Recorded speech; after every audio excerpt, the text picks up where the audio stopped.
Période chaude, période de pic, forte consommation en électricité et pourtant la Sonabel n'est pas au rendez-vous.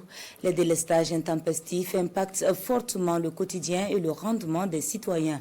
Plusieurs villes y sont soumises et Ouaga n'y fait pas exception.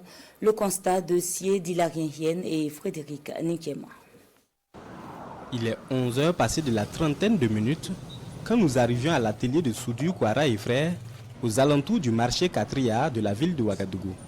Les ouvriers ici se tournent les pouces. Rassurez-vous, du boulot ils en ont, mais délestage oblige, ils sont dans l'oisiveté.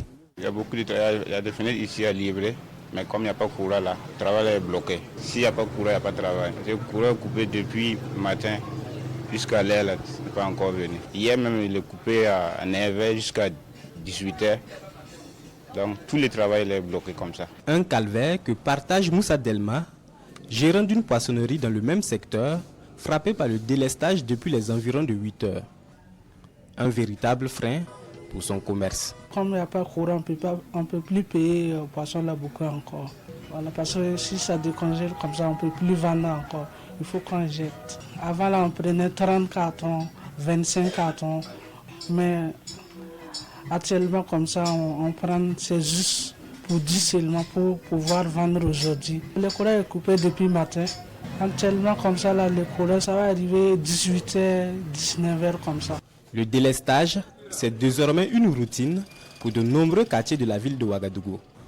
Dans cette boutique de vente de jus à Dassasgo, l'électricité est de retour, mais pas sans coût sur le commerce du jus local. Si ce n'est pas aujourd'hui, depuis que j'ai eu courant, ça vaut 3 jours mais pour travailler. Il n'y a pas de courant. Par exemple, plus comme là, ça nous on vend ça 500, mais ça on ne peut plus vendre. Je veux vider les étés. Là on ne peut plus vendre, ça c'est gâté.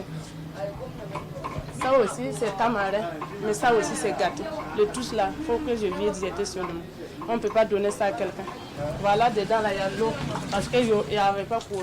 Conséquence, une baisse drastique du chiffre d'affaires de Dame Sissao, elle qui désormais est obligée de réduire sa production pour s'adapter à la période. Par jour, je peux vendre 60 000 à rapport de jus là, quand il y avait courant là. Mais maintenant, quand tu fais comme ça, tu viens le matin que c'est gâté, tu ne peux rien vendre.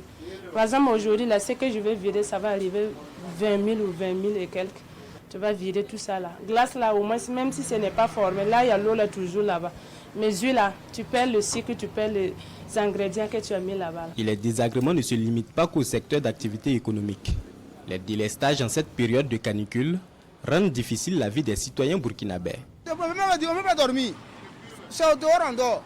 Tu t'arroses toi-même avec de l'eau un peu pour pouvoir dormir au dehors même. À l'endroit, ça ne peut pas dormir. Il n'y a pas de courant. Comment tu vas faire? Et puis souvent, nos voisins, souvent, ils ont courant, nous, on n'a pas de courant.